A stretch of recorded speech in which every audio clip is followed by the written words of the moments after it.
இந்த படத்தோட ஓப்பனிங்ல ஒரு வாய்ஸ் ஓவர் ஒன்று போயிட்டு இருக்கு. அதாவது கிட்டத்தட்ட 1000 வருஷத்துக்கு முன்னாடி ஸ்வர்க்கமும் பூமியும் கேயாஸ் அப்படிங்கிற ஒரு முத்துக்கு பிறப்பு கொடுத்துச்சு. மூவுலகத்தோட அமைதிக்காக பிறப்பெடுத்த அந்த முத்து ஆரம்பத்துல இருந்தே தன்னோட சக்தியை பெருக்கிக்க ஆரம்பிச்சது. சூரியன் கிட்ட இருந்து நெருப்பையும் சந்திரன் கிட்ட இருந்து குளிரையும் உள்வாங்கிச்சு. அசுர சக்தியும் தெய்வீக சக்தியும் கொண்ட அந்த முத்து காலப்போக்கில் சுயமா சிந்திக்க ஆரம்பிச்சதால தன்னோட பேராசையால ஒரு நாள் சூரியனையே முழுசா விழுங்க பார்த்துச்சு. இதை பார்த்துட்டு இருந்த ஸ்வர்க்கத்தோட சுப்ரீம் லார்ட் இது இப்படியே விட்டா மூவுலகத்தையும் அழிச்சிடும் அப்படின்ட்டு அதை கட்டுப்படுத்துறதுக்காக தன்னோட 2 சீடர்கள் அனுப்பினாரு. அதுல ஒருத்தன் தலுக்கு முழுக்குன்ட்டு பன்னிக்கும் இவனுக்கும் வித்தியாசம் தெரியாத மாதிரி ஒருத்தன் இருக்கான் இல்லையா, இவன் தான் தை. இவனை நாம தலுக்கன்ட்டு கூப்பிடுவோம். இன்னொருத்தன் ஷென்னு, இவன் தான் இந்த படத்தோட வில்லன். எடுத்த உடனே ஷென்னும் இந்த அழிவின் முத்தை நான் பாத்துக்கிறேன், யாராலையும் இதை என் கிட்ட இருந்து காப்பாற்ற முடியாது அப்படின்ட்டு அவன் பேசிக்கிட்டு இருக்க, குறுக்க தலுக்க வந்து யோ குழந்தைய பயமுறுத்தாதையா, இதை நான் எப்படி டீல் பண்றேன்ட்டு மட்டும் பாரு, செல்லக்குட்டி சமத்து பிள்ளையா என் கூட வந்துட்டு பார்க்கலாம் அப்படின்ட்டு இவன் பேசிக்கிட்டு இருக்க, அது பொசுக்குன்ட்டு ஒரு அரக்கனா மாதிரி அவன் கண்ணத்திலே பச்சுன்ட்டு ஒரு குத்து குத்துது. அவ்வளவுதான், அடிச்சு அடிக்கு எந்த மூளைக்கு போனா அப்படின்னு தெரியல.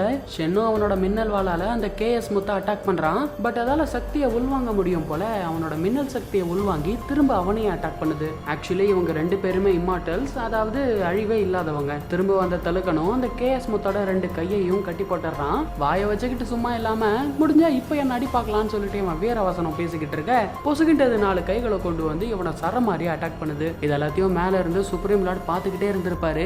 இந்த முட்டாளங்களை அனுப்புனதுக்கு பதிலா நானே இதை ஹேண்டில் பண்ணிருக்கலாம் அப்படின்னு சொல்லிட்டு தெய்வீக கடாய் மூலமா அந்த கேயாஸ் முத்தை சிறப்பிடிச்சு அதுக்குள்ள இருக்கிற சக்தியை 2 பாகமா பிரிச்சு எடுத்தாரு. அதுல ஒண்ணு அரக்க சக்தி, இன்னொன்னு தெய்வீக சக்தி. இதுல இந்த அரக்க சக்தி கொண்ட முத்து ரொம்ப ரொம்ப ஆபத்தானது அப்படின்றதுனால 3 வருஷத்துக்கு பிறகு தெய்வீக மின்னலால அழியிற மாதிரி நான் ஒரு சாபத்தை கொடுக்குறேன் அப்படின்ட்டு சொல்லி இந்த 2 முத்தையும் ஒரு தாமரை பெட்டகத்துக்குள்ள அடைகிறாரு. அண்ட் அப்படியே சொல்ல மறந்துட்டேன், சென்டாங் நகரத்தை சேர்ந்த தளபதி லீஜிங் அரக்கர்களை எதிர்த்து போராடி நமக்கு பக்கபலமா இருந்தாரு. அதனால இந்த தெய்வீக சக்தி கொண்ட முத்தை அவருக்கு பிறக்க போற 3வது குழந்தைக்கு கொடுத்துற சொல்லி இந்த பொறுப்பை தலுக்கன் கிட்ட கொடுக்குறாரு. நியாயப்படி பார்த்தா இந்த பொறுப்பை ஷென் கிட்ட தான் கொடுத்துருக்கணும், ஏன்னா அவன் தான் தலுக்கனை விட சீனியர். பட் என்ன காரணம் அப்படின்ட்டு தெரியல, சுப்ரீம் லார்ட் ஷென் கிட்ட கொடுக்காம இந்த பொறுப்பை தலுக்கன் கிட்ட கொடுத்ததால ஷென்னுக்கு பயங்கரமா கோபம் வருது. அண்ட் சுப்ரீம் லார்டும் அந்த இடத்த விட்டு போகிறதுக்கு முன்னாடி நல்ல சக்தி மூலமா பிறக்கிற அந்த குழந்தைக்கு நேஷான்னு பேர் வைங்கன்னு சொல்லிட்டு அவர் மறைஞ்சு போக அப்படியே அந்த படத்தோட டைட்டில் போட்டு ஆரம்பிக்கிறாங்க.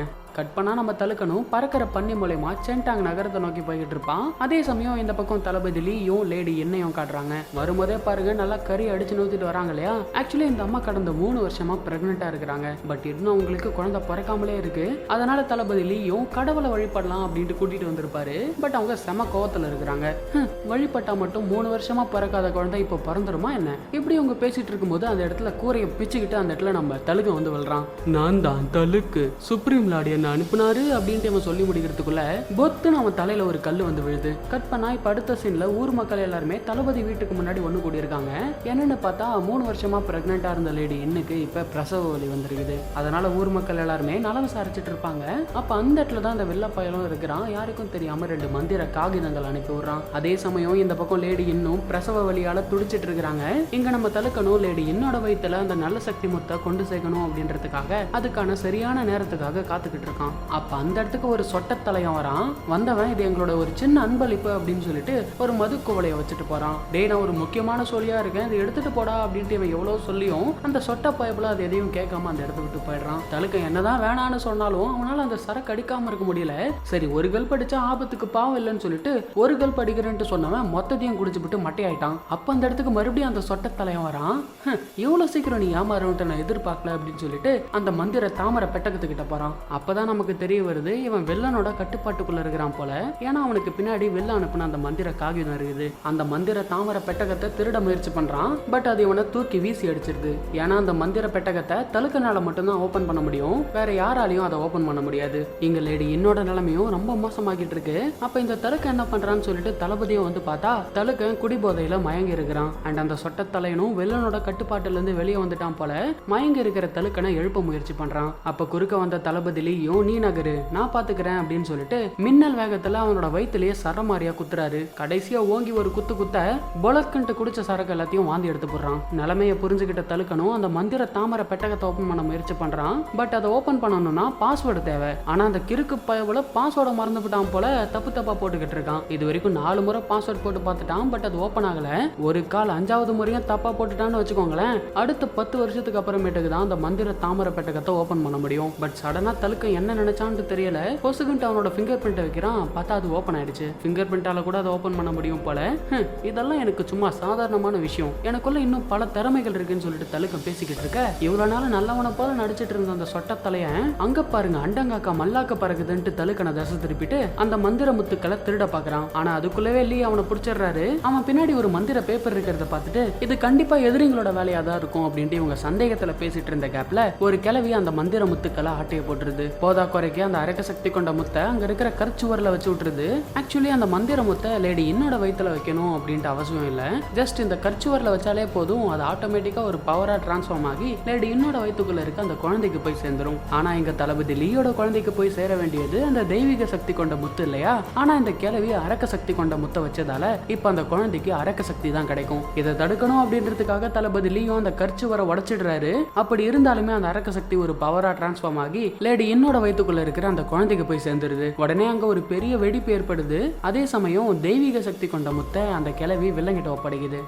இங்க லேடி இன்னுக்கு பிரசவம் பார்த்த அந்த லேடியும் தளபதி ஏதோ தப்பு நடந்து போச்சு, குழந்தைக்கு பதிலா முட்டை தான் பிறந்திருக்கு அப்படின்ட்டு எடுத்துட்டு வந்து காட்ட உண்மையாலுமே முட்டை தான் பிறந்திருக்குது. அட கடவுளே, என்ன எழவுடா இது அப்படின்ட்டு இவங்க ரெண்டு பேரும் பாத்துக்கிட்டு இருக்க, அப்ப திடீர்னு அந்த முட்டைக்கு பொலக்குன்ட்டு ரெண்டு கண்ணு வந்து முளைக்குது. கூடவே முடி பல்லு இதெல்லாமே சேர்த்து முளைக்க அது பார்க்க ஒரு குழந்தை மாதிரியே இல்ல, ஏதோ ஏலியன் மாதிரி இருக்குது. அண்ட் அப்படியே தாவி உருண்டு அங்க இருக்கிறவங்க எல்லாத்தையும் ஏதோ பவுலிங் பால் விளையாடுற மாதிரி சதற விட்டுட்டு இருக்குது. இப்படி இருக்க கொஞ்ச நேரத்துக்கு அப்புறமா அது ஒரு சின்ன குழந்தையா டிரான்ஸ்ஃபார்ம் ஆகுது. இந்த சீனை நீங்க படத்துல பாத்தீங்கன்னா சும்மா வேற லெவல்ல இருக்கும். அண்ட் அப்படியே சொல்ல மறந்துட்டேன், இவன் தான் நம்ம படத்தோட ஹீரோ நேஜா. இப்ப பிறந்த சின்ன குழந்தையா இருக்கிற நேஜா அவனுக்குள்ள இருக்கிற அரக்க சக்தியால ஊர் மக்கள் எல்லாத்தையும் அட்டாக் பண்ணிக்கிட்டு இருக்கான். அப்ப தளபதி லீ தான் குறுக்க வந்து யாருக்கும் பாதிப்பு ஏற்படாத மாதிரி தடுக்கிறாரு. அதே சமயம் தலுக்கனும் ஒரு மந்திர வளையத்தை யூஸ் பண்ணி நேஜாவை தப்பிச்சு போகாத மாதிரி சிறப்பிடிக்கிறான். அண்ட் அந்த வளையம் நேஜாவோட கழுத்துல ஒரு சின்ன காப்பா மாதிரி அவனோட அரக்க சக்தியை கட்டுப்படுத்துது. அப்ப தலுக்கனும் அந்த குழந்தைய அட்டாக் பண்ணி கொல்லலான்ட்டு போறப்போ தளபதி லீ அவனை தடுக்கிறாரு. அவன் என்னோட குழந்தை அப்படின்ட்டு சொல்லும் போது அப்ப தலுக்கனும் இது அரக்க சக்தி, இதை இப்ப விட்டோம்னா இந்த உலகத்தையே அழிச்சிடும்னு சொல்லிட்டு அந்த குழந்தைய அட்டாக் பண்ண போறான். அப்ப கரெக்டா அந்த இடத்துக்கு லேடியின் வந்துடுறாங்க. அவங்க குறுக்க வந்ததால தலுக்கனோட அட்டாக் மிஸ் ஆயிடுது. தன்னோட குழந்தை ஏதாவது பண்ணிடுவாங்களோ அப்படின்ட்டு அந்த தாய் உள்ளம் பதறத்தை பார்த்து தலுக்கனாலையும் ஒன்றும் பண்ண முடியல. அப்ப அந்த இடத்துக்கு ஒரு பெருசு ஒன்று வருது. இந்த அரக்க குழந்தையால ஊர் மக்களுக்கு ஏதாச்சும் ஆபத்து வரலாம் அப்படின்ட்டு அவர் சொல்லிட்டு இருக்க, இங்க கோவத்துல இருந்த நேஜா அவனோட அம்மா கையை பிடிச்சு கடிக்கிறான். அப்ப அவங்க அம்மாவும் அவனை சமாதானப்படுத்துறாங்க. நேஜா என்னதான் ஒரு அரக்க குழந்தையா இருந்தாலும் தன்னோட அம்மா முன்னாடி அவன் சாந்தமாயிடுறான். அப்ப தளபதி லீயும் எல்லாரும் என்ன மன்னிச்சிருங்க, இப்ப நடந்தது ஒரு விபத்து, துரதிருஷ்டவசமா இதுல என்னோட மகன் ஆளாயிட்டான். ஆனா அதுக்காக எந்த பாவமும் அறியாத ஒரு அப்பாவி குழந்தைய கொல்றதுல என்ன நியாயம் இருக்கு? இருந்தாலும் நான் உங்களுக்கு வாக்கு தரேன், நேஜா இனிமே ஊருக்குள்ள வரமாட்டான். ஒருவேளை அவன் மூலியமா உங்களுக்கு ஏதாச்சும் பிரச்சனை வந்தா நீங்க என்ன தண்டனை கொடுத்தாலும் நான் ஏத்துக்கிறேன் அப்படின்ட்டு சொல்ல, ஆனா தளபதி என்னதான் இப்ப நீங்க நேஜாவை காப்பாத்தினாலும் அவனோட ஆயுட்காலம் வெறும் 3 வருஷம் மட்டும்தான். சுப்ரீம் லார்டு அவனுக்குள்ள இருக்கிற அசுரமுத்துக்கு ஒரு பயங்கரமான சாபத்தை கொடுத்திருக்காரு. அதன்படி 3 வருஷத்துக்கு அப்புறமா திவ்ய மன்னலால தாக்கப்பட்டு அவன் இறந்துருவானே அப்படின்னு சுப்ரீம் லார்டு கொடுத்த சாபத்தை பத்தி சொல்லிடுறான். இதை கேட்கும் போது அந்த பெத்தவங்களுக்கு எப்படி இருக்கும்னு யோசிச்சு பாருங்க. அப்படியே மனசுடைஞ்சு போயிடுறாங்க. அப்படி அவங்கள பார்க்கும்போது தலுக்கனுக்கும் ரொம்ப கஷ்டமா இருக்கு. இப்ப அப்படியே அந்த இடத்துல சீன் கட் ஆகி கடலுக்கு அடியில் இருக்கிற டிராகன் பேலஸை காட்டுறாங்க. அந்த இடம் பார்க்கறதுக்கு ஏதோ ஒரு பாதாள நுழைவாயில் மாதிரி இருக்குது. கூடவே அங்க இருக்கிற டிராகன்ஸ் எல்லாம் எதையோ ஒன்ன பாதுகாத்துட்டு இருக்குதுங்க. அப்ப அந்த இடத்துக்கு போன அந்த ஷென் கெட்டவனும் திருடிட்டு வந்து அந்த தெய்வீக முத்தை டிராகன் அரசர் கிட்ட கொடுக்கறான். அப்ப அந்த அரசரும் ஒரு வழியா அந்த தெய்வீக முத்தை கொண்டு வந்துட்ட போல, நீ சொன்னபடி பார்த்தா இந்த தெய்வீக முத்து என்னோட முட்டை கூட சேரும்போது அது மூலமா பிறக்கிற என்னோட மகனுக்கு யாராலையும் தோக்கடிக்க முடியாத அசுர பலம் கிடைக்கும். கூடவே சொர்க்கத்திலையும் ஒரு கடவுளா மாறி பல வருடமா சிறப்பட்டு இருக்கிற எங்களுக்கு விடுதலை கொடுக்க போறான் அப்படின்னு சொல்லிட்டு தன்னோட வாய் வழியா ஒரு டிராகன் முட்டையை கேக்குது. அப்ப இந்த தெய்வீக முத்தும் அந்த டிராகன் முட்டையும் சேர்ந்து அது மூலமா ஒரு டிராகன் குழந்தை பிறகுது. அப்ப இந்த டிராகனும் இவன் தான் அவுபிங், என்னோட மகன், இனிமே நீ தான் இவனுக்கு மாஸ்டர். நாம போட்டுக்கிட்ட அந்த ஒப்பந்தத்தின்படி என்னோட மகனை இந்த ஆழ்கடல் சிறைச்சாலையிலிருந்து கூட்டிட்டு போய் போர்க்கலைகளை கத்து கொடுத்து சொர்க்கத்துல ஒரு கடவுளா மாத்த வேண்டியது இனிமே உன்னோட பொறுப்பு அப்படின்னு சொல்ல, அந்த இடத்துல சீன் கட் ஆகி எங்க நம்ம தலுக்கனையும் தளபதி லீயையும் காட்டுறாங்க. இப்ப இவங்க ரெண்டு பேரும் சுப்ரீம் லார்ட பாக்குறதுக்காக பறக்கிற பன்னி மூலமா சொர்க்கத்தை நோக்கி போயிட்டு இருக்காங்க. ஆக்சுவலி சுப்ரீம் லார்டு மூவுலகத்துல எங்க வேணாலும் இருக்கலாம். ஆனா அவர் எங்க இருக்காரு அப்படின்ட்டு யாராலையும் கணிக்க முடியாது. அவரை பார்க்கணும் அப்படின்னா அதுக்கு ஒரே ஒரு மார்க்கம் மட்டும் தான் இருக்குது, அதுதான் சொர்க்கத்தின் நுழைவாயில். சோ அதனால இவங்க ரெண்டு பேரும் மேகத்துக்கு மேல இருக்க சொர்க்கத்தோட நுழைவாயில் கிட்ட போயிட்டு, குருநாதரே நான் உங்ககிட்ட ஒரு முக்கியமான விஷயத்தை பத்தி பேசணும் அப்படின்னு தலுக்க சொல்ல, அப்ப ஆப்போசிட்ல இருந்து எந்த ரெஸ்பான்ஸும் வர மாட்டேங்குது. அப்ப அந்த கதவுக்கு பின்னாடி இருந்து ஒரு மேக மனுஷன் வரான். இவன் தான் இந்த நுழைவாயிலோட பாதுகாவலன். அவங்கிட்ட இவங்க ரெண்டு பேரும் நாங்க சுப்ரீம் லார்ட பார்க்க வந்திருக்கிறோம், நாங்க வந்திருக்கிற தகவல் அவருக்கு தெரிவிங்க அப்படின்னு சொல்ல, அப்பதான் அந்த மேக மனுஷன் சொல்றான், ஆக்சுவலி சுப்ரீம் லார்டு இப்ப இங்க இல்ல, அவர் மத்த கடவுள்கள் கூட மீட்டிங்ல இருக்கிறாரு. சோ எப்படியும் அவர் திரும்பி வர சில நாட்கள் ஆகும். நீங்க ஒன்றும் கவலைப்படாதீங்க, என்ன விஷயம்னு என்கிட்ட சொல்லுங்க, அவர் வந்ததும் தகவல் அவர்கிட்ட நான் சொல்லிடுறேன் அப்படின்ட்டு சொல்லும் போது இவங்களும் அந்த சாபத்தை பத்தி சொல்றாங்க. அதை கேட்டதும் என்ன ஸ்வர்க்கத்தின் சாபமா, அதை யாராலையும் தடுக்க முடியாதே, சுப்ரீம் லார்டு கிட்ட நீங்க சொன்னாலும் இது வீண் அப்படின்ட்டு அவன் சொல்றான். இதை கேட்ட தளபதிலையும் மனசுடைஞ்சு போயிடுறாரு. அப்ப தடுக்கணும், தளபதிலி நீங்க சீக்கிரமா இங்க இருந்து கிளம்பி ஆகணும், ஏன்னா ஸ்வர்க்கத்துல ஒரு நாள் அப்படின்றது பூலோகத்துல ஒரு வருஷத்துக்கு சமம் அப்படின்னு சொல்ல தளபதிலையும் வேற வழி இல்லாம சோகமா அந்த இடத்த விட்டு போறாரு. இப்ப அப்படியே அந்த இடத்துல சீனை கட் பண்ணி பூலோகத்துல இருக்கிற ஒரு இடிஞ்சு போன சுவரை கட்டுறாங்க. ஆக்சுவலி இதை பண்ணது வேற யாரும் இல்லைங்க, நம்ம தலைவன் நேஷா தான். நேஷாக்கு இப்போ 1 வயசு ஆகுது. இவன் மற்ற குழந்தைங்களை விட ரொம்ப சீக்கிரமாவே வளர்ந்துட்டான். ஒரு கூரை மேல உட்காந்து சென்டாங் நகரத்தை வேடிக்கை பார்த்துக்கிட்டு இருப்பான். ஆக்சுவலி நேஷாவால தளபதியோட அரண்மனையை விட்டு வெளியில எங்கேயும் போக முடியாது. அவனை ஒரு ஷீல்டை போட்டு பாதுகாக்கிறாங்க. அதாவது நேஷாவை பாதுகாக்கலங்க, நேஷா கிட்ட இருந்து அந்த ஊர் மக்களை பாதுகாத்துட்டு இருக்காங்க. ஏன்னா பயபுல பண்ற சேட்டை அப்படி. அப்ப அந்த இடத்துக்கு நேஷாவோட அம்மா வராங்க. கண்ணா அங்க என்னடா பண்ணிட்டு இருக்க அப்படின்ட்டு கேட்க, அட போங்கம்மா, என்னால இந்த அரண்மனையை விட்டு வெளியவும் போக முடியாது, யாரும் என் கூட சேரவும் மாட்டாங்க, அவ்வளோ ஏன் நீங்களே என் கூட சரியா டைம் ஸ்பெண்ட் பண்றது இல்லை அப்படின்ட்டு சொல்ல, சாரிடா கண்ணா, அம்மாவுக்கு ரொம்ப அதிகமா வேலை இருந்ததால அவன் கூட டைம் ஸ்பெண்ட் பண்ண முடியல, பட் இன்னைக்கு அப்படி இல்லடா கண்ணா, அம்மா அவன் கூட ஜியான்ஜி விளையாடுறேன் அப்படின்ட்டு சொல்ல, ஜியான்ஜி அப்படிங்கிற பேரை கேட்ட உடனே அவன் முகத்துல சந்தோஷத்தை பாருங்க. ஆக்சுவலி இந்த ஜியான்ஜி அப்படின்றது பாதி ஃபுட்பால் பாதி ஷட்டில் காக் கலந்த ஒரு கேம். புரியுற மாதிரி சொல்லணும்னா அந்த ஷட்டில் காக்ல காக் இருக்கும் இல்லையா, அதை வந்து காலால தட்டி தட்டி ஃபுட்பால் மாதிரி விளையாடுற ஒரு கேம் இது. எங்க லேடியின் ஜியான்ஜி அப்படிங்கிற பேரை எடுத்த உடனே காவலர்களும் தளபதி அம்மா நீங்க இந்த கவசத்தை போட்டுக்கிறது ரொம்ப நல்லது அப்படின்ட்டு சொல்ல, என்னது கவசமா, என் குழந்தை கூட விளையாட கவசம் எதுக்கு, அவன் எவ்வளவு அழகா விளையாடுறான் பாருங்க, அதெல்லாம் எனக்கு ஒன்றும் தேவையில்லை அப்படின்னு சொல்லிட்டு இவங்க நேஷா கூட ஜியான்ஜி விளையாடுறாங்க. அப்ப நேஷாவும் அந்த ஜியான்ஜி கட்டையை தட்டி தட்டி விளையாடிட்டு ஓங்கி ஒரு அடி அடிப்பான் பாருங்க. அடிச்சு அடிக்க அந்த ஜியான்ஜி கட்டையோட சேர்த்து லேடியன் அந்த செவுத்திலே போய் முட்டிக்கிறாங்க. நீங்க சொன்னது சரிதான், அந்த கவசத்தை கொண்டு வாங்க, கூடவே நீங்களும் ஆட்டத்துல சேர்ந்துக்கோங்க அப்படின்னு சொல்ல, அம்மா நான் உங்களை ஏதாச்சும் காயப்படுத்திட்டேனா அப்படின்ட்டு நேஷா கேட்கறான். அதுக்கு அவங்க அம்மாவும் அப்படியெல்லாம் இல்லடா கண்ணா, நாம விளையாடலாம் அப்படின்ட்டு சொல்ல, அடுத்தடுத்து நேஷா அடிக்கிற அடிக்கு அந்த செவுரெல்லாம் கிராக் விட்டுக்கிட்டு இருக்குது. நேஷாவோட அம்மாவும் என்னோட குழந்தை இவ்வளவு சந்தோஷமா விளையாடி ரொம்ப நாள் ஆகுது, அவனுக்காக என்ன வழியா இருந்தாலும் நான் தாங்கிப்பேன் அப்படின்னு சொல்லி விளையாடுறாங்க. அண்ட் இந்த இடத்துல உங்ககிட்ட ஒரு முக்கியமான விஷயத்த சொல்லணும். அது என்ன அப்படின்னா, நேஷாவோட அப்பா அம்மா 2 பேரும் இருக்காங்க இல்லையா, இவங்க 2 பேரும் புனித நட்சத்திரம் பெற்றவங்க. புனித நட்சத்திரம் பெற்றவங்க அப்படின்னா ஒன்றும் இல்லைங்க, இவங்களுக்கு சூப்பர் பவர்ஸ் இதெல்லாமே இருக்கும். பட் கூட இருக்கிற காவலர்கள் அப்படி இல்லை, அவங்க சாதாரணமான மனுஷங்க. அவங்க முகத்துல இருக்கிற காயத்தை பார்த்தாலே உங்களுக்கு தெரியும்னு நினைக்கிறேன். இப்படி இவங்க விளையாடிட்டு இருக்கும்போது அங்க ஒரு காவலர் வந்து ஒரு தகவலை சொல்றான். தளபதி அம்மா ஊருக்குள்ள ஒரு அரக்கம் பூந்துட்டான், கண்டிப்பா நீங்க வந்தாகணும் அப்படின்னு சொல்ல, இதை பார்த்த நேஷா ரொம்ப கோவப்படுறான். அப்ப அவங்க அம்மாவும் சாரிடா கண்ணா, அடுத்த முறை அம்மாவும் கூட நிறைய டைம் ஸ்பெண்ட் பண்றேன் அப்படின்னு சொல்ல, இதையே தான் பலமுறை சொல்லி என்னை ஏமாத்துறீங்க அப்படின்னு சொல்லிட்டு கோச்சுக்கிட்டு மறுபடியும் அந்த கூரை மேல போய் உக்காந்துக்கிறான். இந்த இடத்துல நேஷாவையும் நம்மளால குத்தம் சொல்ல முடியாது, ஏன்னா பொதுவா குழந்தைகள் தன்னோட அப்பா அம்மா தான் கூடவே இருக்கணும் அப்படின்ட்டு நினைப்பாங்க இல்லையா, அந்த மாதிரி தான் நேஷாக்கும் தன்னோட அம்மா தான் கூடவே இருக்கணும் அப்படின்ட்டு ஒரு ஆசை. அதே சமயம் இங்க நேஷாவோட அம்மாக்கும் வருத்தமா தான் இருக்கு, இருந்தாலும் கடமை அவங்களை கூப்பிடுதே, வேற வழி இல்லாம சோகமா அவங்களும் போறாங்க. இங்க நேஷாவும் பாசத்துக்காக ஏங்கிட்டு இருக்கிறான். எங்க லேடி இன்னும் அந்த ஷீல்டோட பாதுகாவலர்கள் கிட்ட எக்காரணத்துக்காகவும் நேஷா வெளியே வரக்கூடாது அப்படின்னு சொல்ல, தளபதி அம்மா போன முறை இளம் பிரபு வெளியே போனதுக்கு இவன் தான் காரணம் அப்படின்னு இவனுங்க 2 பேரும் மாத்தி மாத்தி சொல்லி சண்டை போட்டுக்கிறானுங்க. அதை பார்த்துட்டு போங்கடா லூசு பசங்களா அப்படின்ட்டு லேடி இன்னும் போயிடுறாங்க. அவங்க போனதும் தலைவன் தன்னோட வேலையை காட்ட ஆரம்பிச்சிட்டான். ஒரு குட்டி கல்லால அந்த பச்சை மண்டையை அடிக்க இவனுங்க 2 பேரும் மாத்தி மாத்தி சண்டை போட்டுக்கிறானுங்க. அந்த கேப்ல அந்த ஷீல்டை விட்டு வெளியே வந்துட்டான். ஊருக்குள்ள வந்த நேஷாவும் 1 2 அப்படின்ட்டு எண்ணிக்கிட்டு இருக்கிறான். இவன் என்றத்தை கேட்டதும் ஊருக்குள்ள இருக்கிறவனுங்க எல்லாம் ஒரு மூளைக்கு போய் ஒளிஞ்சுக்கிறானுங்க. அதுல 2 பேர் என்னன்னா பணத்தை எடுத்து போட்டுட்டு சவப்பெட்டிக்குள்ள ஒளிஞ்சுக்கிறானுங்க. இன்னும் சில பேர் குளத்துக்குள்ள ஒளிஞ்சுக்கிறானுங்க. அதுலயும் ஒருத்தன் பொம்பளை வாய்ஸ்ல கத்திக்கிட்டு கிணத்துக்குள்ளேயும் போய் ஒளிஞ்சுக்கிறான். இப்படி இவனுங்க ஆளுக்கு ஒரு பக்கம் போய் ஒளிஞ்சிட்டு இருக்க 10 வரைக்கும் எண்ணி முடிச்சதும் இந்த நேஷா அவனோட சேட்டையை ஆரம்பிச்சிட்டான். மரத்து மேல இருக்கிறவனுங்கள உலுக்கி கீழே தள்ளுறான், தண்ணிக்குள்ள இருக்கிறவங்கள பயமுறுத்துறான். அதுலயும் பல்லக்குல ஒரு 4-5 பேர் இருப்பானுங்க. அவனுங்க எல்லாத்துலயும் சுத்திய வச்சு எப்படி அடிச்சிட்டு இருக்கிறான் பாருங்க. இப்படி கொடுமைப்படுத்துற ஒரு ஆளை பார்த்தா யார் தான் பயப்படாம இருப்பாங்க. இப்படி நேஷா ஒரு பக்கம் அலப்பற பண்ணிட்டு இருக்க, இன்னொரு பக்கம் ஒரு பால்வாடி கேங்க காட்டுறாங்க. இந்த முறை அந்த நேஷாவை நாம சும்மா விடக்கூடாது, இந்த பால்வாடி கேங் யாருன்ட்டு அவனுக்கு காட்டணும்னு இவனுங்க பேசிக்கிட்டு இருக்க, அப்ப அந்த இடத்துக்கு ஒரு பண்ணி குண்டான் தலையும் ஓடி வரான். தலைவரே, என்கிட்ட ஒரு அருமையான பிளான் இருக்குது. இந்த நேஷாவை மட்டும் எப்படியாவது இந்த பிரிட்ஜ் கிட்ட கூட்டிட்டு வந்துட்டோம்னு வச்சுக்கோங்களேன், நாம செட் பண்ண டிராப்பால பிரிட்ஜ் உடஞ்சு கீழே விழுந்துருவான். கீழே விழுந்த நேஷா திரும்பி பார்க்கும்போது கூட முழுக்க கத்தி இருக்க செகண்ட் டிராப் தெரியும். அதை அவன் மேல விழ விட்டு தாக்குதல் பண்றோம். பயந்து போன நேஷா கேடயத்தை பயன்படுத்தி பயன்படுத்தி தப்பிக்க பார்ப்பான். ஆனா அதுவும் ஒரு டிராப்பு. பாறை உருண்டு வந்து இவனை நசுக்க பார்க்கும். தப்பிக்க முயற்சி பண்றப்போ பறந்து போய் விஷப்பாம்பு கிட்ட மாட்டிப்பான்.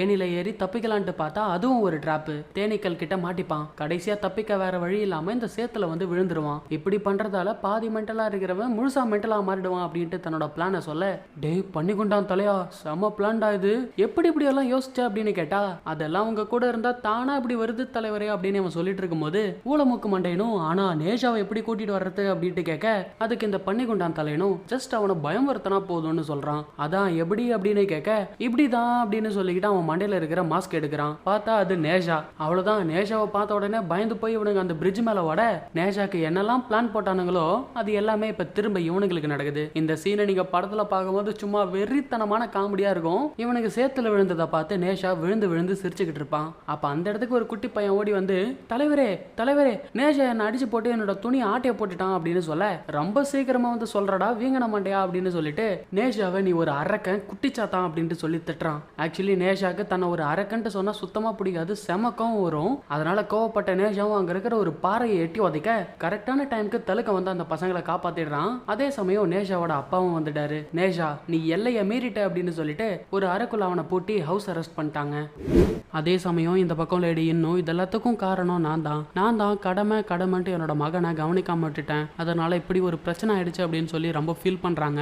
அப்ப தலுக்கணும், கவலைப்படாதீங்க லேடியின், நான் நேஷாக்கு அவனுக்குள்ள இருக்கிற அரக்க சக்தியை பயன்படுத்தி அரக்கர்களை எதிர்த்து போராட பயிற்சி கொடுக்குறேன். அது மூலியமா மக்களுக்கு இடையில நேஷாக்குன்ட்டு ஒரு நல்ல பேர் கிடைக்கும் அப்படின்ட்டு சொல்றான். இதை கேட்டு ஆரம்பத்துல நேஷாவோட அப்பா அம்மா ஒத்துக்கல. நல்லா யோசிச்சு பார்த்த பிறகு இதுதான் சரிப்பட்டு வரும் அப்படின்ட்டு தலுக்கம் சொன்னதுக்கு ஒத்துக்கிறாங்க. கட் பண்ணா அடுத்த நாள் காலையில இந்த சொட்டத்தலைய நேஷாக்கு சாப்பாடு எடுத்துட்டு போறான். அப்படி போய் பார்த்தா அந்த இடத்துல நேஷாவை காணோம். ஐயோ இளம் பிரபுவை காணோம் அப்படின்ட்டு அவன் வெளியே வந்து சொல்ல, இதை பத்தி உடனே தளபதி லீ கிட்ட சொல்லணும்ட்டு ஓடுறானுங்க. உண்மையா சொல்ல போனா நேஷா அங்கேயே தான் ஒளிஞ்சிட்டு இருந்தான். பட் அதை இவனுங்க சரியா கவனிக்காம உடனதுனால அசால்ட்டா நேஷா அங்க இருந்து தப்பிச்சிட்டான். அப்ப நேஷாவும் அந்த இடத்துல ஒரு சுருள் ஓவியம் மிதந்துட்டு இருக்கிறத பாக்குறான். இது என்னவா இருக்கும்னு சொல்லிட்டு இவனும் போயிட்டு அதை தொடுவான் பாருங்க.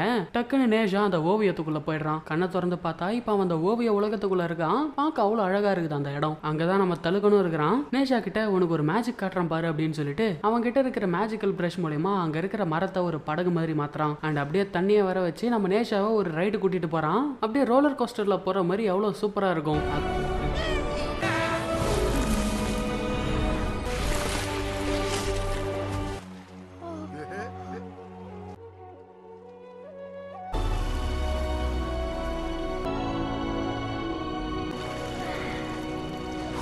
அதுலயும் ஒரு சீன்ல தாமரை மேலாம் உட்காந்து போயிட்டு இருப்பாங்க. இந்த சீன்ல கிராபிக்ஸ் எல்லாம் சும்மா மிரட்டி தள்ளி இருப்பாங்க. நமக்கும் விஷுவலா பார்க்கும்போது செமையா இருக்கும். இந்த பிரம்மாண்டத்தை பார்த்து நேஷா வாயை பழந்துகிட்டு இருக்கிறான். இதுக்கே ஆச்சரியப்பட்டா, எப்படி என்ன மட்டும் நீ குருவா ஏத்துக்கோ, உனக்கு இந்த மாதிரி நிறைய வித்தைகளை நான் கத்து கொடுக்குறேன் அப்படின்னு சொல்ல,